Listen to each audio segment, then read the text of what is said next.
Hello students, कैसे हैं आप सब लोग। आई होप आप लोगों ने फुल फ्लेज क्वेश्चन अच्छे से प्रैक्टिस कर लिया होगा जो मैंने लास्ट क्लास में कराए थे। आज की क्लास में मोस्ट इम्पोर्टेंट चीज आज हम पढ़ने वाले हैं जो कि एग्जामिनेशन में आता ही आता है, वो है जर्नल एंट्री। लेकिन बिना रियलाइजेशन अकाउंट को पढ़े आप डायरेक्टली एंट्रीज नहीं कर सकते थे, इसलिए क्लास मैंने आपको समय लगा के अच्छे से रियलाइजेशन अकाउंट करा दिया।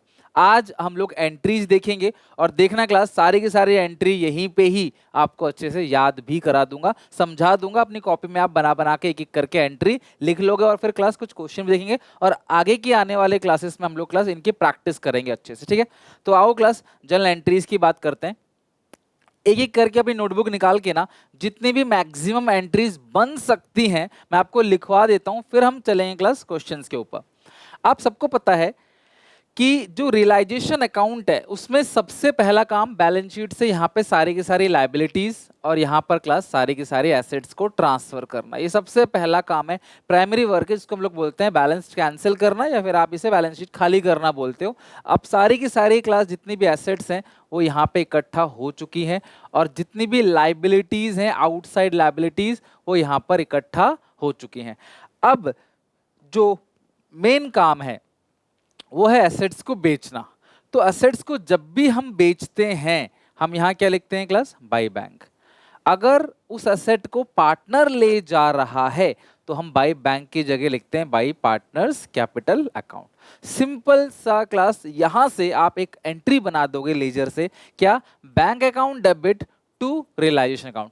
तो जब भी कोई भी एसेट्स बिकेगा, लैंड बिके, बिल्डिंग बिके, फर्नीचर बिके, मशीन बिके, स्टॉक बिके, डेटर से पैसा आए या कोई ऐसी एसेट बिके जो अनरिकॉर्डेड है, जो पहले बैलेंस शीट में था ही नहीं और आप उसे आज बेच रहे हो, तो किसी भी एसेट को अगर आप बेचते हो, कोई भी एसेट अगर आप बेचोगे तो उसकी एंट्री होगी बैंक अकाउंट डेबिट या पार्टनर्स कैपिटल अकाउंट डेबिट, जो भी बनता है। अगर पार्टनर, अगर उस एसेट को बेचा जा रहा है तो बैंक अकाउंट डेबिट, उस एसेट को पार्टनर ले जा रहा है अपने घर तो partners capital account debit to realisation account. ये ध्यान रखना। अगर दोनों है, मान लो 1 लाख के एसेट है, 50,000 का बेचा जा रहा है, 50,000 पार्टनर ले रहा है, तो दोनों का नाम आ जाएगा और नीचे रियलाइजेशन। नीचे किसी भी कीमत पे उस एसेट का नाम नहीं आएगा, आएगा रियलाइजेशन ही। बिल्डिंग बिका, बैंक टू रियलाइजेशन, मशीनरी बिकी, बैंक टू रियलाइजेशन, फर्नीचर बिका, बैंक टू रियलाइजेशन। जो भी एसेट आप बेच रहे हो तो बैंक अकाउंट डेबिट लिख देना टू रियलाइजेशन। अच्छा, अगर मैं बोलूं एक पार्टनर है, उसने 20,000 का फर्नीचर ले लिया तो S capital account debit to realisation होगा, बिकॉज तब आप यहाँ पे क्या लिखते हो, यहाँ पे तब आप बाई ए लिखोगे। समझ में आ रही है बात। लेकिन ए ने 20,000 का फर्नीचर ले लिया कैश में, उसने बदले में हमें कैश दिया है, तो क्लास बाई ए के नाम से नहीं आएगा, फिर बाई कैश क्या, बैंक के नाम से आएगा। कैश बैंक एक ही बात है, ठीक है। तो कोई भी पार्टनर किसी भी एसेट को ले जा रहा है और बदले में हमें पैसे दे रहा है, कैश दे रहा है, फिर तो क्लास आप उस कैश को डेबिट करोगे, राइट। लेकिन अगर वो ऐसे ही ले जा रहा है, हमें कुछ दे नहीं रहा, तो क्लास हम उस पार्टनर का नाम डेबिट करेंगे, ठीक है। पार्टनर्स कैपिटल, एसेट बिकेगा तो बैंक टू रियलाइजेशन, पार्टनर ले जाएगा तो partners capital account debit to realisation.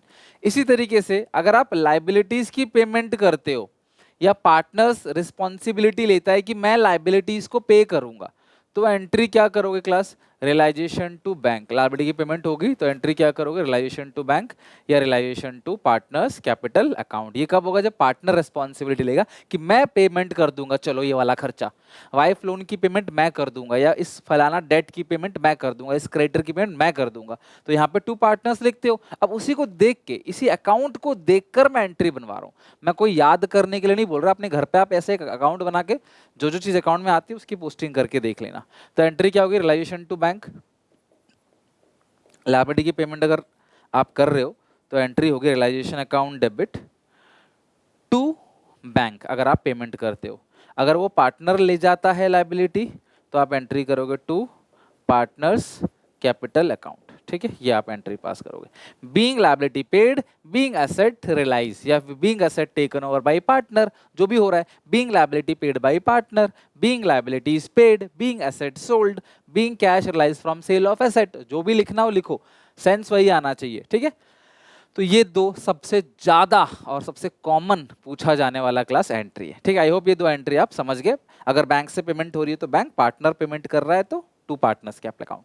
अच्छा, अगर आप रिलाइजेशन अकाउंट बनाओगे तो इससे गेन लॉस भी आएगा। गेन आप यहाँ लिखते हो, गेन को डालते हो ए बी सी में, और लॉस हो गया तो उसको भी आप ए बी सी में। लॉस को लिखते हो बाय रिलाइजेशन लॉस, गेन को लिखते हो टू रिलाइजेशन गेन। तो इसकी एंट्री क्या होगी, जैसे रिवैल्यूएशन गेन और रिवैल्यूएशन लॉस की एंट्री करते हैं ना, वैसे ही इसकी एंट्री क्या होगी, गेन की realisation to A B C. तो गेन की एंट्री होगी realisation account debit, realisation account debit.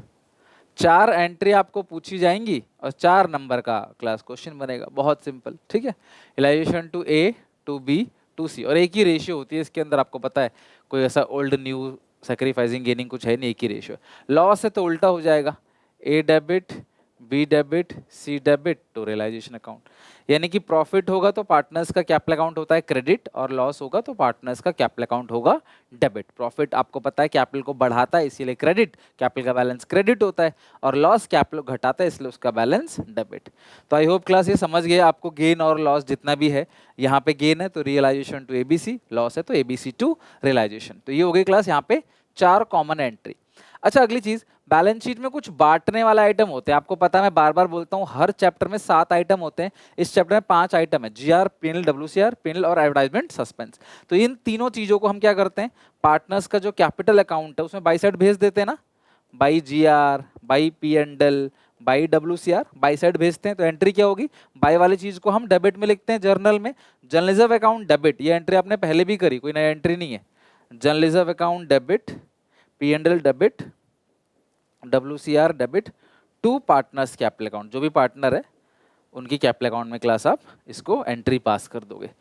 अगर यहीं पे क्लास अगर एक्यूमुलेटेड लॉसेस है, ठीक है, यानी यहाँ पे इधर की चीजें हैं, तो इसको आप पार्टनर्स कैपिटल अकाउंट लिखते हो टू पीएनएल सस्पेंस और टू एडवर्टाइजमेंट सस्पेंस। गुडविल और आईएफआर नहीं डिस्ट्रीब्यूट होता इस पूरे चैप्टर में, ठीक है।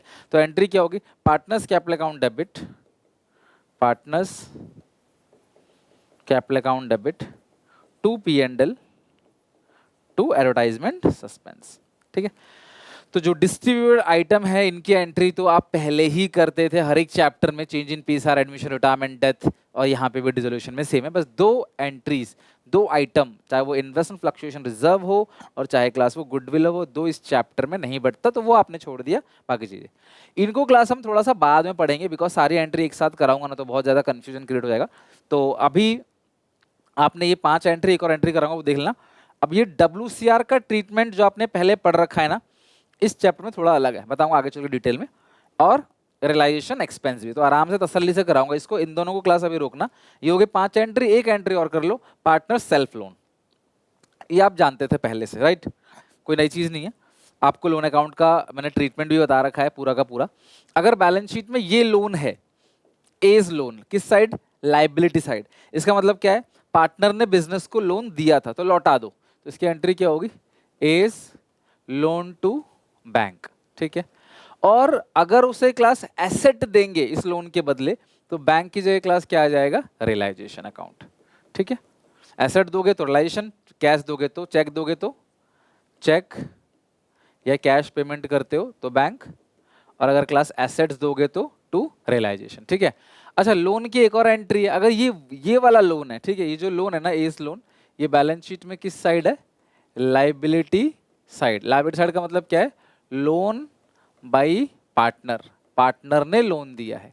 लेकिन अगर क्लास ये वाला लोन है जो फर्म ने पार्टनर को दिया है, तभी तो फर्म के लिए एसेट है, ये बैलेंस शीट फर्म की है, तो फर्म की बैलेंस शीट में एसेट साइड अगर लोन है, इसका मतलब फर्म ने लोन दिया है, तो फर्म ने अगर लोन दिया हुआ है 6000 का तो फर्म को मिलेगा।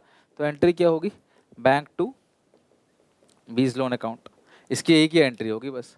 और ये कौन सा लोन है क्लास, लोन बाई फर्म, ये फर्म ने दिया है। और एक किस साइड दिखेगा आपको पता है क्लास, एसेट साइड, और एक किस साइड दिखता है आपको, लायबिलिटी साइड। तो ये लोन की एंट्री हम पहले भी कर चुके हैं, ये मतलब ऐसी चीज़ नहीं है कोई जो पहली बार आप पढ़ रहे हो। मैंने लोन अकाउंट के अलग अलग केसेस बताए थे, उस बेसिस पे क्लास ये है सारी के सारी एंट्री। तो आई होप एंट्री आप समझ गए। 6 पॉइंट्स में मैंने एंट्री कराया है, एसेट्स को बेचना, लायबिलिटी की पेमेंट करना, realisation gain, realisation loss, distributable item, partners का लोन, ये 6 केसेस हैं। इनकी एंट्री अच्छे से लिख लिख के लर्न कर लेना क्लास। अगर एंट्री आता है पेपर में जिसके सबसे ज़्यादा चांसेस हैं तो बहुत आसान हो जाएगा आपके लिए, बहुत कम समय में आप आराम से कर लोगे और ना ही कोई खास आपको कैलकुलेशन करनी पड़ेगी इसमें, ठीक है। अब इस बेसिस पे हमारे पास एक क्वेश्चन है, उसको बनाते हैं, फिर और अलग अलग एंट्रीज देखेंगे। तो सबसे पहला जो है यहाँ पे, what journal entry should be passed in the books of A and B sharing profit. A और बी का रेशियो कितना है class? 3:1 for the following transactions on dissolution of firm. An unrecorded asset, देखो कभी भी एसेट्स अगर realise होता है, और हर एक पॉइंट की अलग एंट्री करना, एसेट्स अगर कभी भी रियलाइज होगा तो एंट्री होगा class bank to realisation. Liability की पेमेंट होगी तो रियलाइजेशन टू बैंक, चाहे वो एसेट्स आपकी बुक्स में हो, चाहे वो क्लास एसेट्स आपकी बुक में ना हो, ठीक है। Second, stock of ₹20,000 was taken by partner A. Asset को बेचा तो बैंक टू रियलाइजेशन। एसेट को पार्टनर अगर ले जाता है तो partners capital account debit to realisation. Entry क्या होगी? Being stock of ₹20,000 taken by A, A's capital account debit to realisation account. कितना अमाउंट है क्लास? 20,000 20,000। तीसरा, थर्ड पॉइंट है, क्रेडिटर्स वर पेड 30,000। क्रेडिटर्स को आपने 30,000 पे कर दिया। कोई भी आप लायबिलिटी पे करते हो, ठीक है, तो रियलाइजेशन टू बैंक अकाउंट। अब कुछ बच्चे क्रेडिटर्स टू बैंक कर देते हैं, जो कि गलत है, 0 नंबर मिलेंगे उस एंट्री के। हर एंट्री के एक नंबर होते हैं, तो अगर यहाँ पे गलत कर दिए तो यहाँ पे नंबर नहीं मिलेगा, इस एंट्री कटेगा, बाकी एंट्री के मिलेंगे। भैया ये डिसोल्यूशन चैप्टर है, नॉर्मल एंट्री नहीं है। क्रेडिटर्स को पहले ही आप रियलाइजेशन में डाल चुके हो, बैलेंस कैंसिल करने के लिए रियलाइजेशन में डाल चुके हो, अब आपको पेमेंट करनी है तो रियलाइजेशन टू बैंक ही होगी। कई बच्चे बोलते हैं सर मतलब हमने तो पढ़ा था क्रेडिटर्स टू बैंक, बिल्कुल सही पढ़ा था, कोई गलत नहीं पढ़ा था। ये रहा बैलेंस शीट, ठीक है, ध्यान से देखो, यहाँ पे आपको मिलेगा क्रेडिटर्स 5,000। आप जब रियलाइजेशन अकाउंट बनाते हो तो इस क्रेडिटर्स को यहाँ डालते हो, है ना, क्या लिखते हो? By creditors 5,000। तो इसकी एंट्री क्या हुई?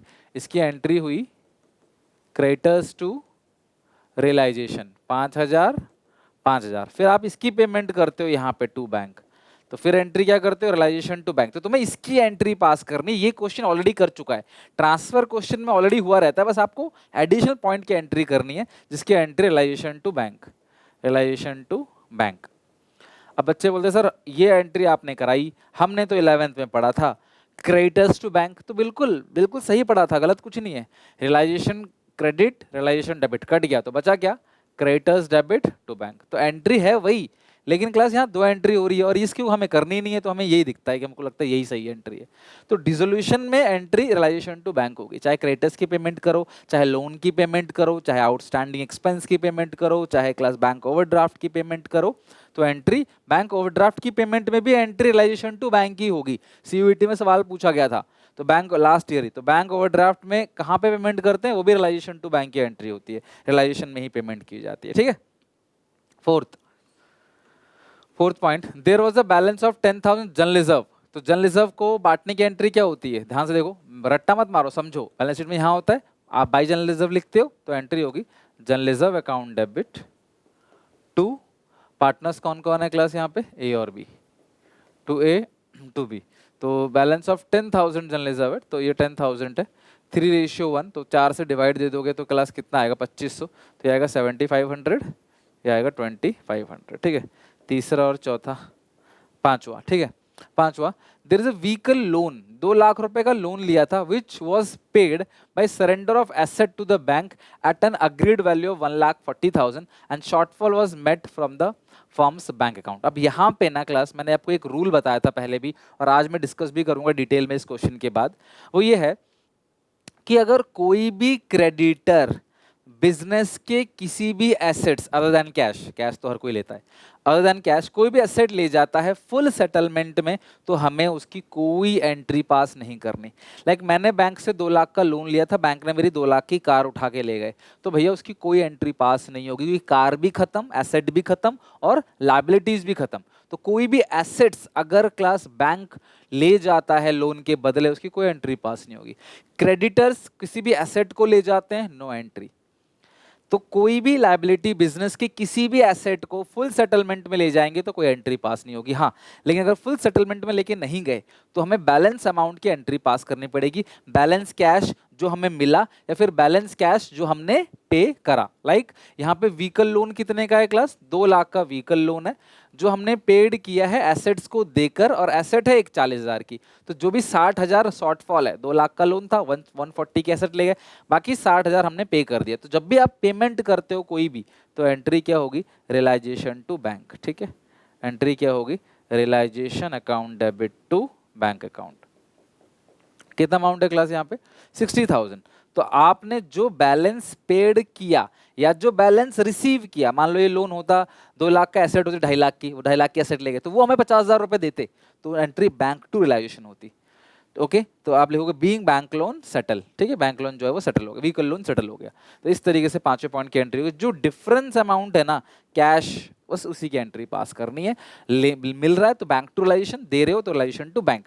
दूसरी बात, अगर यहीं पे लिखा होता व्हीकल लोन जो है वो 2 लाख का है और एसेट ले गए 140 का, है ना, और वो फुल सेटलमेंट में ले गए, चाहे 140 लिखा हो, चाहे 190 लिखा हो, चाहे 2 लाख लिखा हो, 3 लाख लिखा हो, 5 लाख लिखा हो, अगर वर्ड यूज कर दिया फुल सेटलमेंट, तो क्लास आपको यहाँ पे लिख के आना नो एंट्री, क्योंकि फुल सेटलमेंट में ले गया मतलब क्लास वो उससे खुश हैं, ज़्यादा हो चाहे कम हो, हमें और कुछ कैश नहीं देना, तो हमें कोई एंट्री पास नहीं करनी। अब गेन तो हमेशा क्लास पार्टनर्स कैपिटल अकाउंट में क्रेडिट होगा, तो गेन की एंट्री होगी realisation account debit, being realisation gain transfer to partners capital account to A to B. तो गेन कितने का है, 40,000 का है, और रेशियो है क्या, 3:1, 4 से डिवाइड दो, 30 और 10,000, 4 से डिवाइड दोगे तो क्लास आएगा 10,000, 10,000 इंटू 3 30, 10,000 इंटू 1 10,000। तो ये 6 अलग अलग केसेस में आपको एंट्री पास करनी है। आई होप आपको क्लास ये अच्छे से समझ आ गया। अब यहाँ पे आपको कोई डाउट, कोई दिक्कत परेशानी नहीं है, बेसिक सी एंट्रीज हैं जो आप लोगों ने अच्छे से समझ लिया।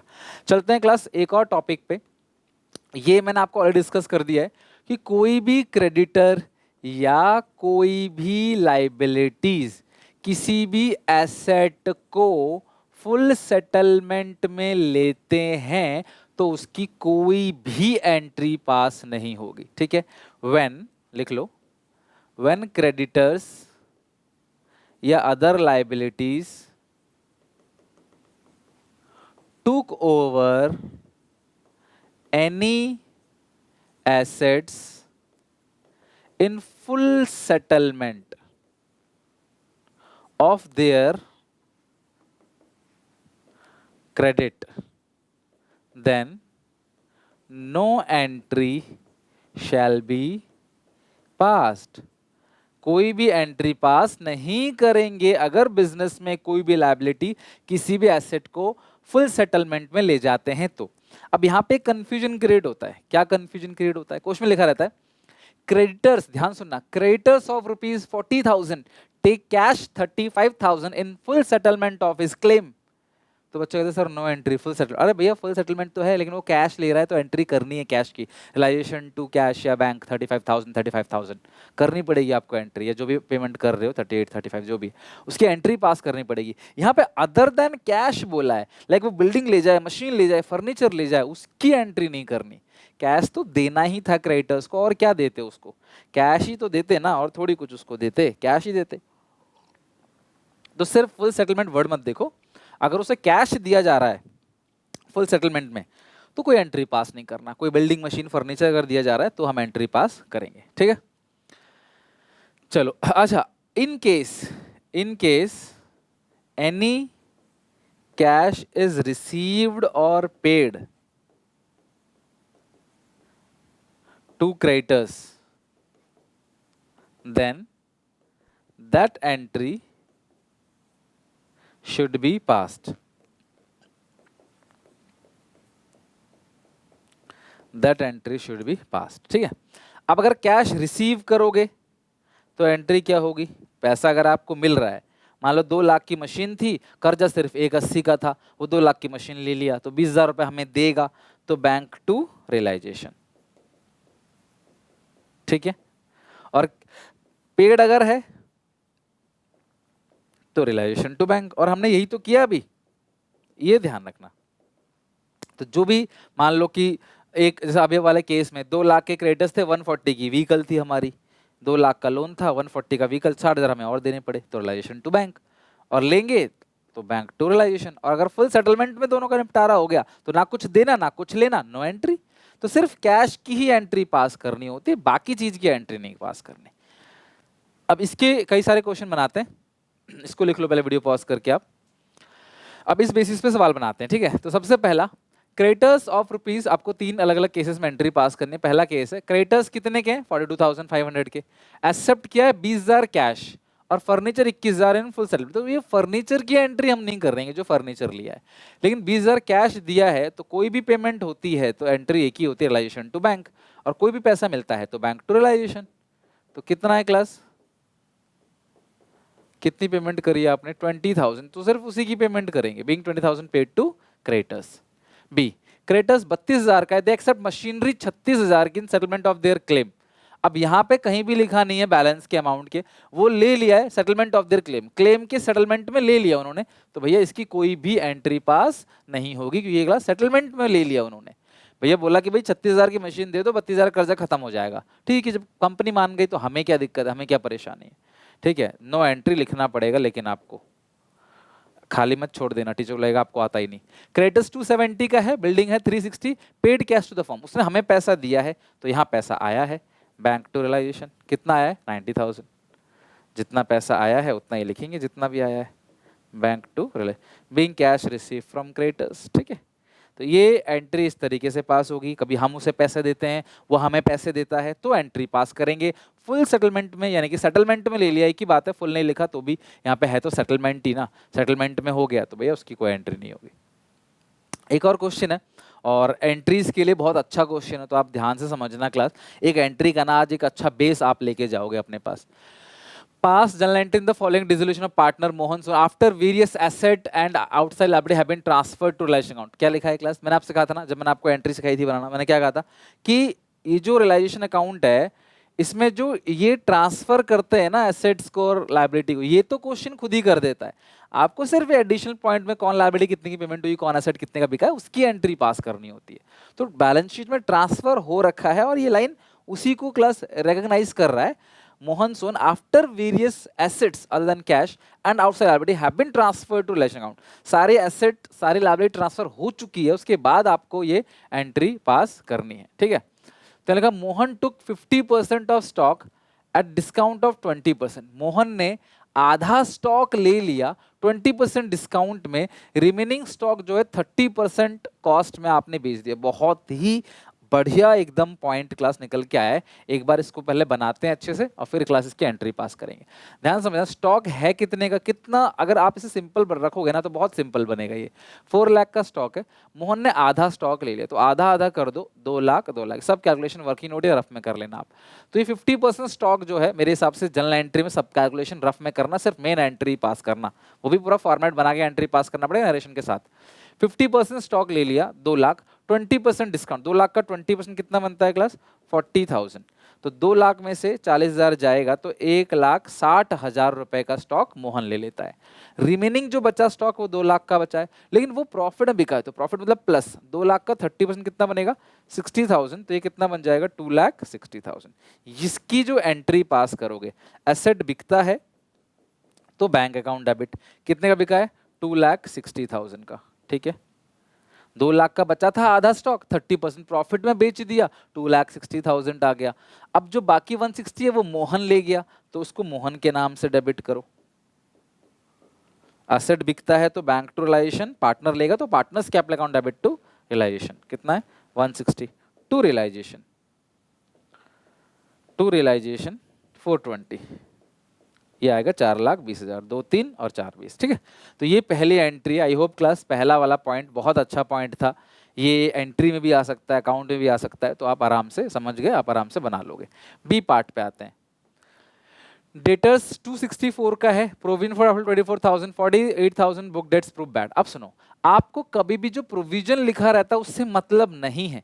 आप याद करो जो आपने अकाउंट बनाया था उसमें प्रोविजन को आपने सिर्फ ट्रांसफर किया था रियलाइजेशन में, किस साइड क्लास, बाई साइड यानी क्रेडिट साइड, उसका कोई लेना देना नहीं है। कुल मिला के डेटर्स कितने के हैं, 2,64,000 के अपने पास डेटर्स हैं, जिसमें से 48,000 डूब गया। इसका मतलब क्या है कि बाकी से पैसा मिल गया, bank to realisation 2,16,000, bank to realisation 2,16,000, ठीक है। नाउ सी पॉइंट, बिल्डिंग है 5 लाख का, सोल्ड किया है 8 लाख में एक ब्रोकर के थ्रू, हु चार्ज 2% कमीशन। ध्यान समझना, अब ये भी बहुत अच्छा पॉइंट है क्लास, यहाँ पे दो तरीके से बच्चे करते हैं, मैं दोनों तरीका बताऊंगा आपको। बिल्डिंग है 5 लाख का, बेचा 8 लाख में, बेचा कितने में 8 लाख में, सोल्ड कितने में हुआ है 8 लाख में। लेकिन कोई ब्रोकर हो सकता है, कोई ऑक्शन में क्या पता बिल्डिंग नीलाम की हो, कोई ऑक्शनियर हो सकता है। ऑक्शनियर मतलब नीलामी करता है ना, जो नीलाम करता है, जो बिडिंग करता है ना, हथौड़ा बजाता है। तो फिर अब उसका 2% कमीशन है, तो वो कहता है भैया मैंने बिकवाया है जी, तो मैं 2% कमीशन लूंगा। तो इसका 2% कमीशन बनता है जी 16,000, तो 8 ये बनेगा 7,84,000। तो 8 लाख की चीज थी जो आपने बेचा, बट कमीशन भी देना पड़ा 16 लाख का, तो 7,84,000 ही हमें मिलेगा। तो मिलेगा तो एंट्री क्या होगी, bank account debit to realisation, being building sold and commission paid 7,84,000। अब कुछ बच्चे इसे क्या करते हैं, दो एंट्री पास करते हैं। वो कहते हैं सर जी बिल्डिंग को बेचा तो एंट्री करो bank to realisation 8 lakh, commission pay किया तो एंट्री करो रियलाइजेशन टू बैंक। कर लो, कोई गलती नहीं है, एक एंट्री फालतू ही लिखोगे और कुछ डिफरेंस नहीं, नंबर दोनों ही केसेस में आपको पूरे मिलेंगे। तो ये दो एंट्री कर लो या एक एंट्री कर लो, मर्जी आपकी, दोनों केसेस में क्लास मार्क्स फुल ही मिलने हैं, ठीक है। डी पॉइंट, अब आते हैं चौथे पॉइंट पे। मशीन है 6 लाख का, given to a creditor discount 20% settlement. तो अगर सेटलमेंट में दिया है ना भैया तो नो एंट्री, ठीक है। मशीन था कितने का, 6 लाख का, क्रेडिटर्स को दे दिया 20% डिस्काउंट। अरे कितने भी डिस्काउंट में दिया, सेटलमेंट है ना, फ्री में भी दे दिया कोई मतलब नहीं, सेटल हो गया ना, तो लायबिलिटी भी खत्म, एसेट भी खत्म, hence no entry. E point, investment की बुक वैल्यू 40,000 है, रियलाइज 150%, यानी एसेट कभी भी बिकेगा तो एंट्री होगी बैंक टू रियलाइजेशन अकाउंट, ठीक है। Bank account debit to realisation account. अब 40,000 की चीज थी, 150% का मतलब होता है 50% प्रॉफिट, है ना। नहीं तो तुम एक काम करो ना, सबसे अच्छा 40,000 का 150% निकाल लो, 40,000 का 150/100 करके निकाल लो क्लास, ठीक है। तब भी वो कितना बनेगा, 60,000 ही बनेगा। 150 पर देखो, किसी भी चीज का 100% मतलब वही 100 रुपए का 100% 100 ही होगा, ठीक है। 150% मतलब 50% एक्स्ट्रा, 50% प्रॉफिट में इसको बेचा है। तो इस तरीके से क्वेश्चन को आपने ढंग से पढ़ना है कि क्वेश्चन कह क्या रहा है। कोई भी क्रेडिटर या लायबिलिटी किसी भी एसेट को फुल सेटलमेंट में ले जाते हैं तो कोई एंट्री पास नहीं करनी। इस हिसाब से आप जनरल एंट्री की प्रैक्टिस करोगे ना तो बहुत अच्छे से आप सीख जाओगे, और ये सच में अकाउंट बनाने से बहुत आसान है। अकाउंट में टोटलिंग वोटलिंग करनी होती है क्लास, कहीं एक आध जीरो कम हो गया, फिगर गलत हो गया तो गलत, लेकिन यहाँ पे क्लास अगर ये पॉइंट गलत है तो इसी के नंबर कटेंगे, बाकी सबके नंबर मिलेंगे। तो ये एक बहुत अच्छा स्कोप है और ईजी भी है, तो आप प्लीज़ इसकी प्रैक्टिस जरूर करके आना। अगली क्लास में मैं आपको कुछ और क्वेश्चन कराऊंगा, realisation expenses, workman compensation, reserve, और बहुत प्यारे प्यारे क्वेश्चन जिसमें अच्छे अच्छे पॉइंट्स होंगे ना, वो सब दबा के प्रैक्टिस करेंगे अगली क्लास में। तो आप चिंता नहीं करो, यहाँ तक पढ़ के समझ के आना। कोई डाउट कोई दिक्कत हो कमेंट सेक्शन में मेंशन करना। सितंबर आ गया तो प्लीज़ थोड़ी सी हार्डवर्क करना स्टार्ट कर दो, मेहनत करना स्टार्ट कर दो, ठीक है। मिलते हैं नेक्स्ट वीडियो में, till then take care, bye bye.